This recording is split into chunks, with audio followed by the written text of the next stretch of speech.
Then she told Krishna, "You are the real culprit in this whole thing.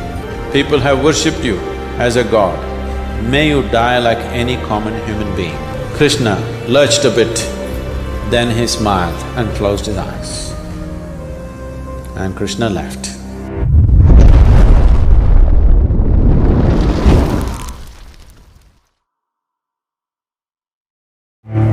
Gandhari, before she left the palace, when this war was over and she burnt Durdasa, thinking it is Yudhishthira, then she told Krishna, "You are the real culprit in this whole thing. At any time, you could have brought peace. You could have played down the enmity that was there between the cousins. Instead, you took the side of Pandavas and ensured that all my sons are dead today, including the one surviving one, which you made him to be killed by me, by a mother. You made a mother kill her own son. May your Yadavas have a similar end, that they will fight among themselves and they will come to an end. And may you, who is known to be a god, people have worshipped you as a god, may you die like any common human being. May you not have a glorious death. Like my sons died in the battlefield, it's a glorious death. May you not have such a death. You must die like a common human being.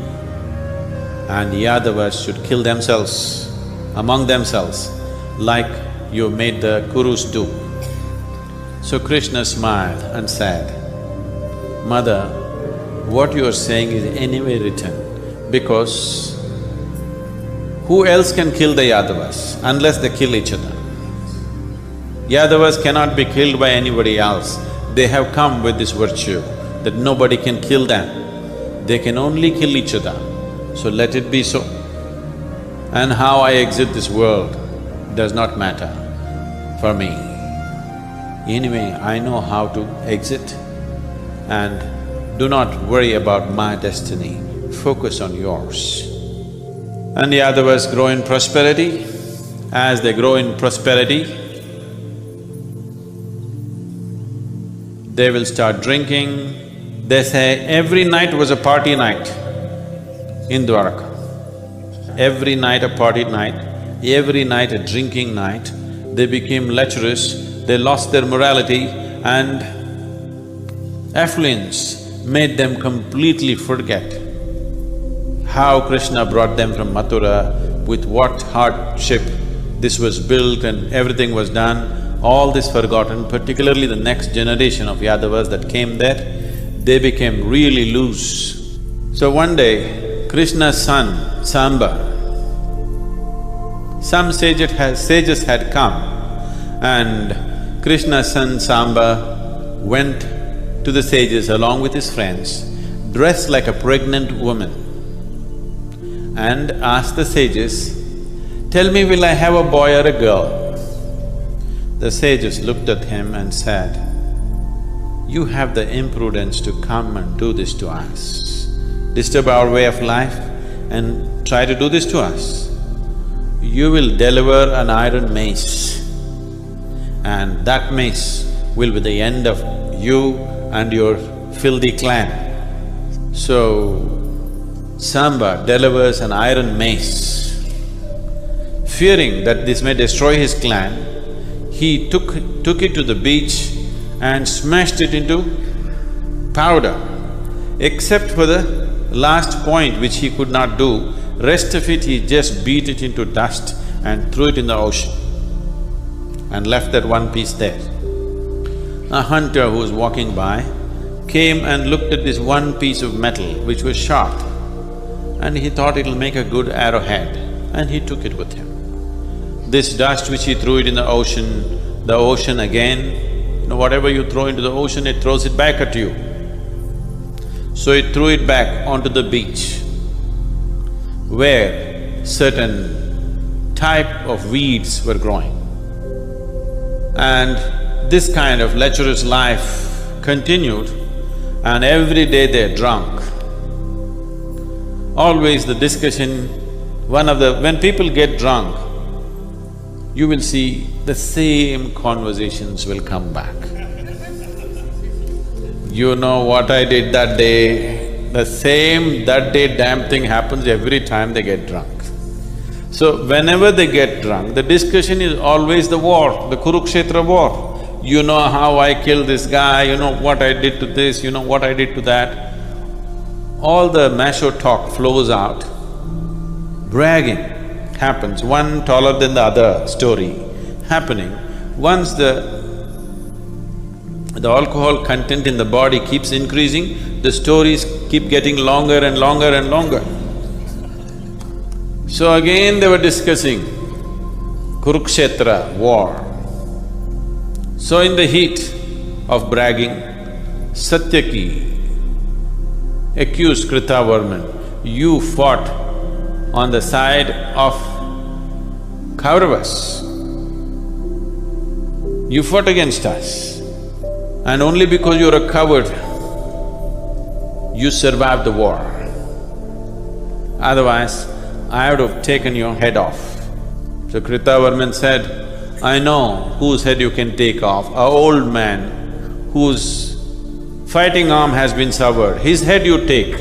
You call yourself a warrior. Like this, initially debate, then argument, then a brawl, then a fight, then it became a battle. Foreseeing this, Krishna and Balarama had confiscated all the arms from the Yadavas. No arms in the town, because the way these guys were drinking, anytime they'll come out with their swords and bow and arrow and start shooting. So they started fighting, beating each other with their hands and sticks. When that was not enough, they went and plucked these weeds which were growing near the beach.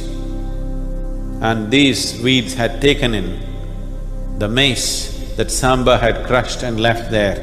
And they said they were as hard as steel, and they beat each other and killed each other. With this, a kind of a civil war happened, and Yadavas all decimated by themselves, only a handful were left.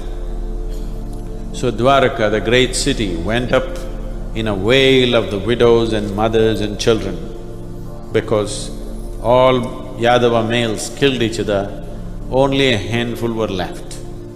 So seeing this, Balarama was greatly distressed and he decided to leave the body. When he left the body, he left his body in the form of a snake, a large serpent he became. And they say he went and became Adishesha. This is the bed of Vishnu. Krishna saw this, little distressed. His children, Pradyumna, Samba, all of them involved in the fight, all of them going like this, but he smiled. Everything going by the script. There's little sadness, but he smiled, okay, everything is going as it should. And he went and sat under a banyan tree, and he sat with his leg out here like that, and he started shaking his leg. A hunter who was hunting in the forest saw the moment through the bush and thought it was the ears of a deer and shot it. An arrow pierced his heel. With that arrowhead that the hunter picked up on the beach, initial shock and pain of being pierced in the heel, Krishna lurched a bit, then he smiled and closed his eyes. And Krishna left.